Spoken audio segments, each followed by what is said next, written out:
اور دوسرا میں چاہوں گا کہ آپ ان کی رہنمائی کر دیں کہ ایسے موقع پر ہمیں کیا کرنا چاہیے۔ سب سے پہلی بات تو یہ ہے کہ اسلام کے خلاف سازش ہے تو یہ اللہ بہتر جانتا ہے، لیکن بعید نہیں۔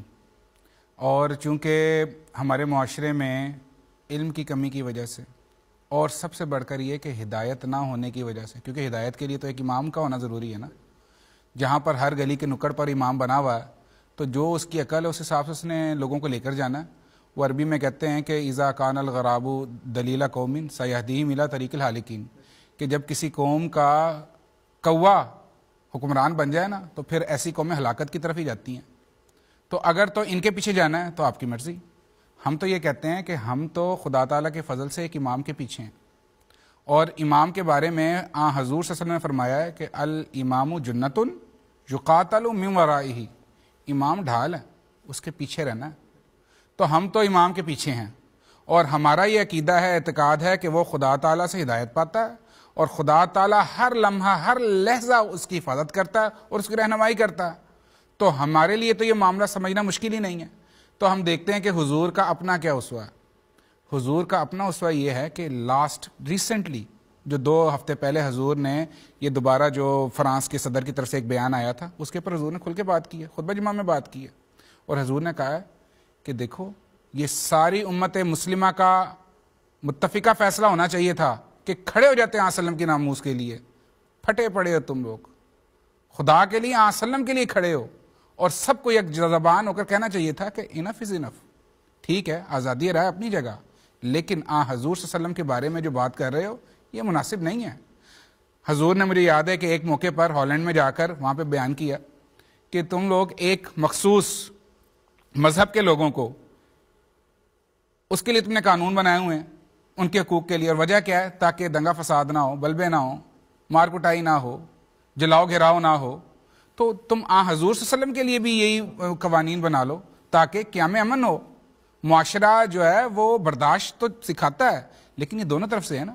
اگر آپ کسی کو تنگ کریں گے تو جس کے پاس ہدایت نہیں ہے پھر جو اس کا دل کرے گا اس طرح سے جواب دے گا، اور یہی ہو رہا ہے تمہارے ملکوں میں۔ اگر تو تم لوگ اپنی اصلاح نہیں کرو گے تو پھر یہ معاملات ہوں گے۔ حضور بطور خدا تعالیٰ کے نمائندے کے دنیا کے تمام جتنے بھی بڑے بڑے لیڈران ہیں ان کو خطوط لکھ رہے ہیں اور ان کو سمجھا رہے ہیں، مذہبی رہنما تو ان کو خطوط لکھ رہے ہیں اور بتا رہے ہیں کہ ہوش کے ناخن لینے کی بات ہے۔ اور یہ بالکل وہی معاملہ ہے جو حضرت مسیح موعود علیہ السلام نے اپنے دور میں کیا۔